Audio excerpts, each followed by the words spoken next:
transportasi di desa kami ini. Yang pertama itu jalan.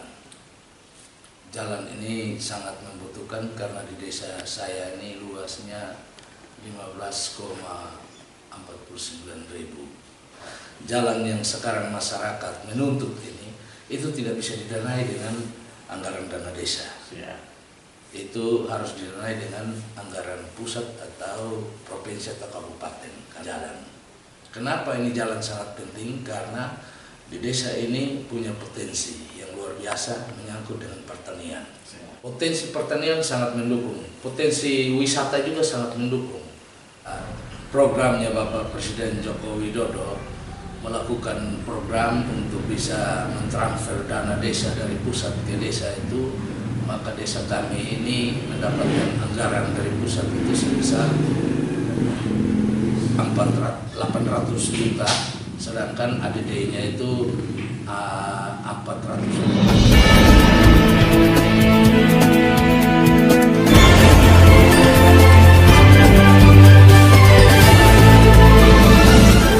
Saudara pemirsa, terkait dengan pembangunan yang sedang dikeluarkan di Indonesia, NTT, dan khusus di Kabupaten Kupang, tentunya masyarakat tahu bahwa upaya pemerintah dalam kaitan mendekatkan pelayanan kepada masyarakat.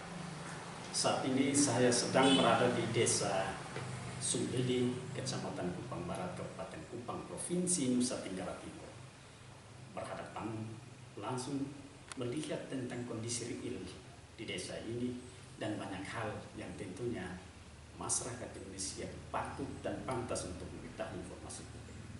Hadir saat ini di samping saya Kepala Desa Sumbili, Bapak Moses, akan siap memberikan penjelasan informasi publik terkait dengan kondisi real pembangunan yang sedang beliau laksanakan di daerah ini.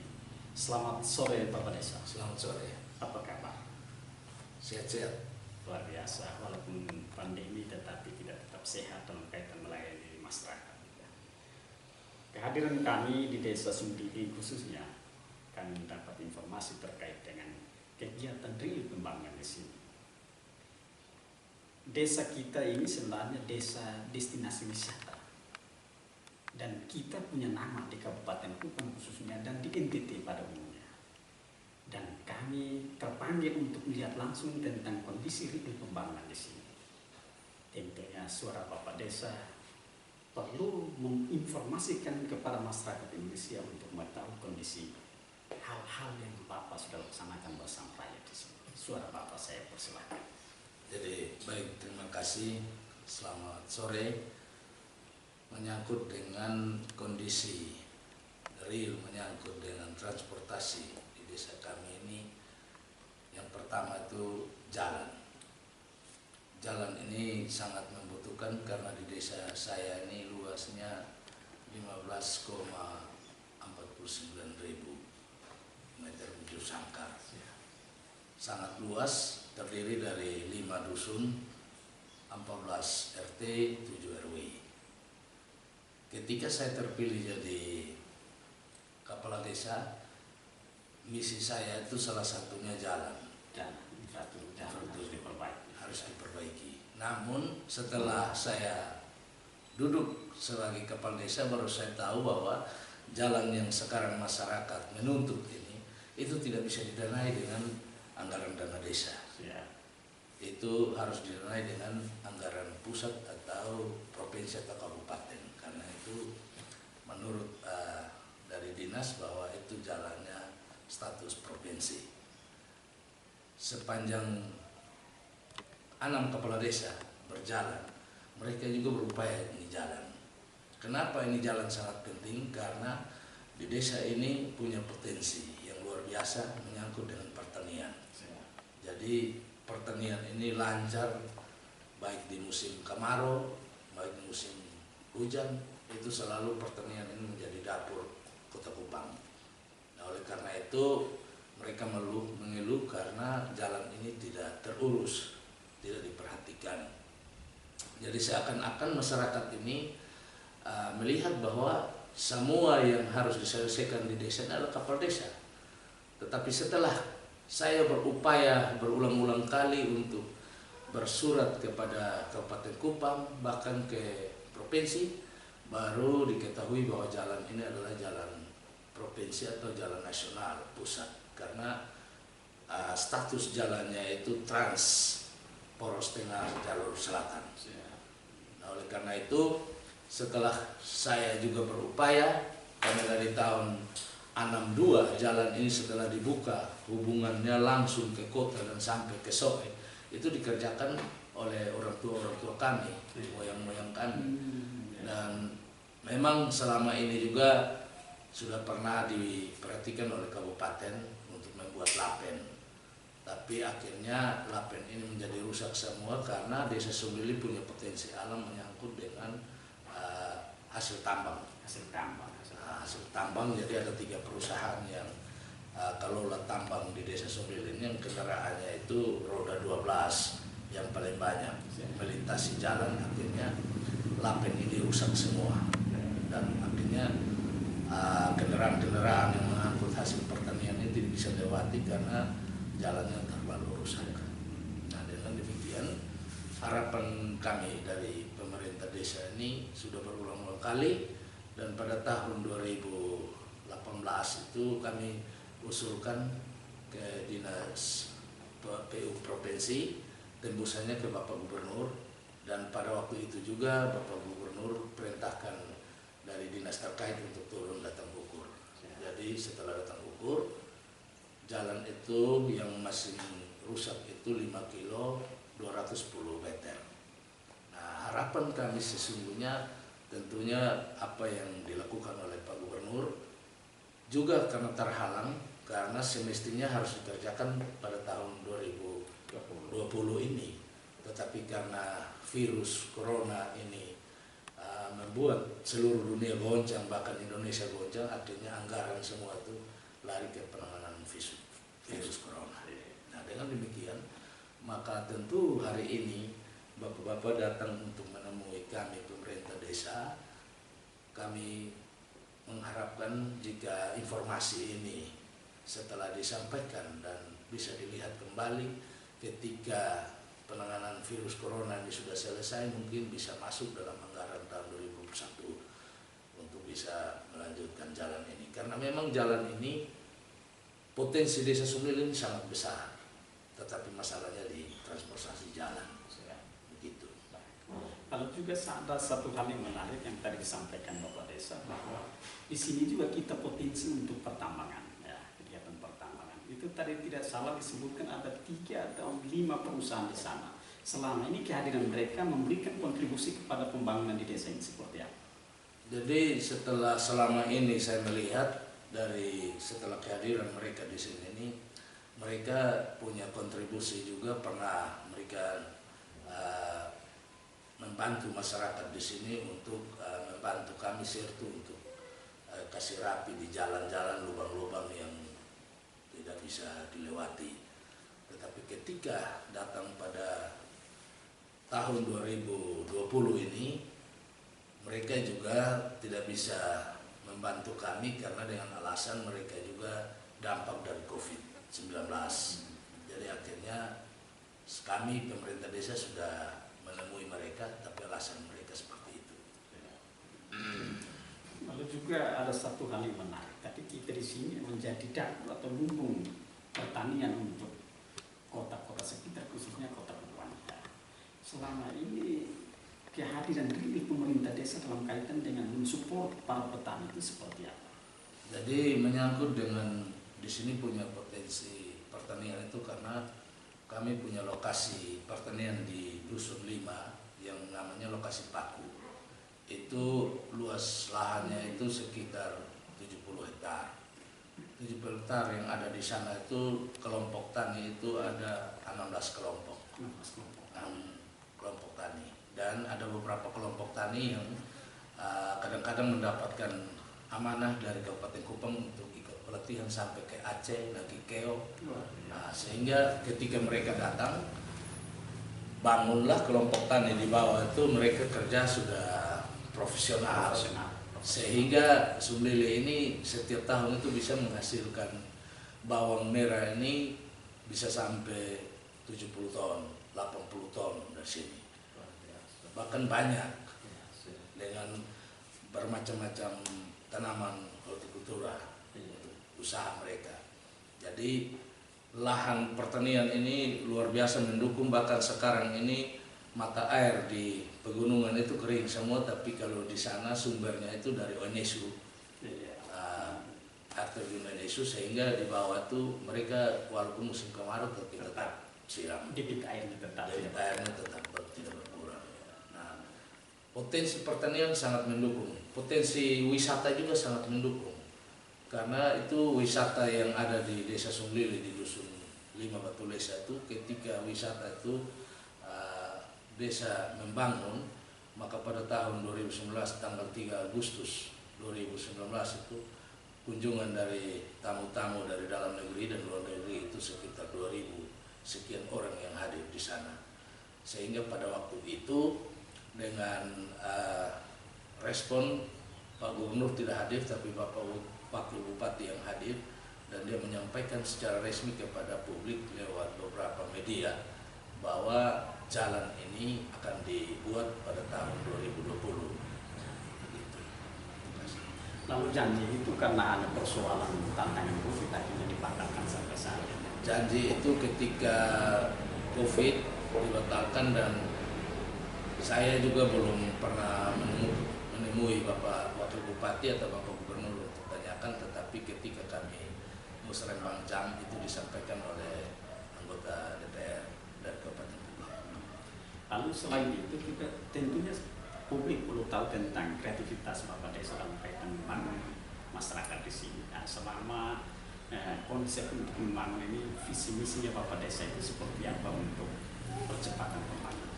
Jadi saya melihat ketika saya dipilih jadi kepala desa, dan juga kebetulan programnya Bapak Presiden Joko Widodo melakukan program untuk bisa mentransfer dana desa dari pusat ke desa itu, maka desa kami ini mendapatkan anggaran dari pusat itu sebesar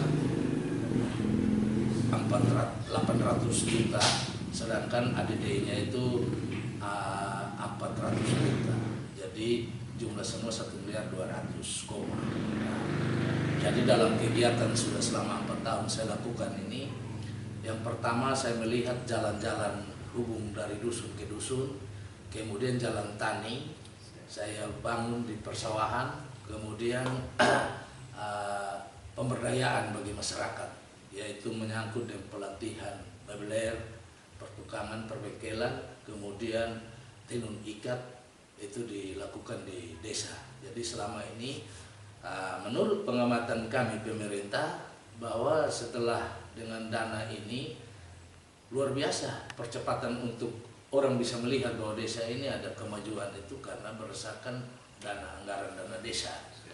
Begitu. Jadi selama kita kelola dana desa di sini, tentunya semua itu sudah ada mekanisme yang diatur dalam undang-undang. Jadi tidak ada yang bilang kerja untuk mau menyimpang ke kiri dan ke kanan. Karena suakelola ini masyarakat semua gabung ke dalam untuk ikut bekerja di situ. Jadi mereka juga langsung mengawasi pemerintah desa. Jadi untuk menyangkut dengan pembangunan luar biasa, karena sambutan masyarakat bahwa ketika Bapak Desa naik, kebetulan ada dana dari program Bapak Presiden, akhirnya kelihatan dari luar itu desa ini agak perubahan, karena sudah ada alamanda, kemudian ada jalan-jalan dari dusun ke dusun, hubung dusun ke dusun. Jadi karena jalan umumnya itu rusak, akhirnya trek semua ini melintasi ikut jalan-jalan dusun yang kami bangun. Jadi kita juga mau tegur trek juga, mau bilang apa lagi. Jadi jalan kita buka ya sudah auto melintasi jalan itu. Nah ini saya berpikir kalau ini tidak bisa diatur secara baik, jalan-jalan desa yang kami bangun juga bisa rusak semua. Ya, setidaknya walaupun mereka dari pihak swasta macam tadi ada beberapa perusahaan besar, mereka berkiprah di dunia pertambangan tadi, setidaknya mereka juga ikut memberi kontribusi pembangunan untuk desa ini, karena mereka semuanya bekerja dan sedang berada di desa ini. Apakah ada regulasi tentang, ada perdes yang mengatur tentang itu atau memang sama sekali tidak? Jadi perdesnya itu selama ini kita ada mengatur perdes untuk mengatur soal semua di sini.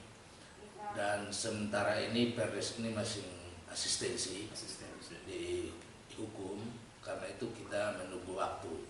Sedangkan untuk kontribusi dari setiap perusahaan yang ada itu di sini, kalau ada warga masyarakat yang meninggal, mereka bantu batu, pasir, sertu.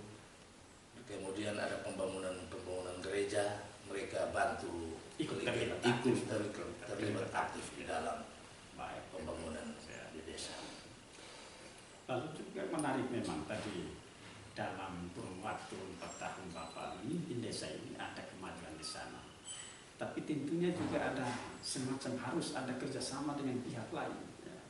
Apakah selama ini Bapak pernah lakukan itu macam dengan lembaga-lembaga pendidikan atau lembaga lain di luar dari NTT bahkan Indonesia untuk kaitan dengan percepatan pembangunan? Jadi memang selama ini untuk lembaga-lembaga yang datang dari luar misalnya itu memang ada, tapi mereka datang sebagai narasumber untuk memberikan motivasi bagi kelompok-kelompok tani atau kelompok-kelompok mebeler yang ada. Sedangkan untuk kontribusi menyangkut dengan membangun ini desa, tentunya di dalam ini desa ini pemerintah desa, masyarakat dan BPD bergandeng tangan untuk sama-sama kontrol, sama-sama kerja. Oleh karena itu semua yang kami lakukan ini tentunya ada juga masyarakat-masyarakat yang katakanlah pro kontra dan pemerintah itu sering karena mereka kan tidak tahu bagaimana mekanisme yang ada di dalam sistem ini, sehingga mereka omong juga tapi kita paham juga karena mereka butuh penjelasan yang akhirnya mereka juga mengerti. Jadi Desa Sublil ini juga terkait baru-baru saya juga kaget dengan kedatangan dinas dari aset daerah, jadi dari provinsi dan dari kabupaten. Mereka datang tanyakan karena waktu tahun 82 itu ada, waktu itu mantan Pak Bupati Yopi Monike itu datang sini meminta masyarakat, tokoh-tokoh adat di sini untuk membebaskan lahan untuk mereka bangun pakan ternak IFA. Nah, jadi baru-baru mereka datang sini, mereka bilang mereka punya aset ada 147,8 hektar. Jadi saya bilang kalau begitu mari kita pergi lihat, karena ini aset ini sudah mereka kembalikan dari tahun 2002. Tahun 2002 itu karena saya kembali ke sini, saya melihat surat-surat yang ada di situ, sistemnya kontrak sewa pakai, dan ada perjanjian-perjanjian yang katakanlah kalau itu proyek jadi kan anak-anak dari pemilik lahan ini akan masukkan situ untuk kerja dan mereka honor untuk bisa diangkat menjadi pegawai. Jadi setelah saya lihat itu, saya bersurat dan akhirnya mereka datang mediasi. Jadi dari dinas provinsi itu minta 10 hektar untuk jadi aset. Jadi kami siapkan 10 hektar yang sekarang mereka kelola di dalam di Dusun 2. Jadi waktu itu mereka janji bahwa datang untuk bikin surat-surat, kemudian mereka patok adat, kasih siripinang kepada pemilik lahan yang ada. Tetapi sampai saat ini tidak ada. Jadi ternyata saya dengan dinas kabupaten bagian aset pergi lagi lihat aset di sana. Mereka kaget karena yang kelola di dalam kan dinas provinsi. Loh kok ini aset kabupaten, kok kenapa dinas provinsi yang kelola? Saya bilang Bapak tanya sendiri saja di dalam karena saya tidak tahu situ. Nah oleh karena itu permasalahan juga, kami sudah bersurat dan tidak ada tanggapan ke kami. Jadi kami menunggu saja karena waktu itu mereka minta itu kan ini batas pagar kan memang besar, di pinggir jalan semua. Jadi kita sudah bangun rumah di atas.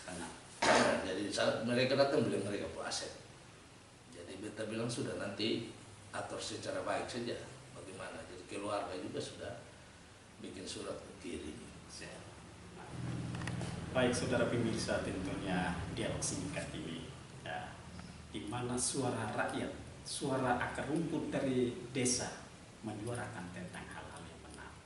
Kegiatan pembangunan sesungguhnya adalah tanggung jawab semua pihak di pemerintah pemerintah desa, baik itu kepala desa dengan seluruh aparat desa, dan tentunya bergandeng tangan dengan rakyat untuk membangkitkan semangat bagaimana spirit untuk bangkit menuju ke satu titik kesejahteraan. Atas perhatian disampaikan. Terima kasih. Salam sehat.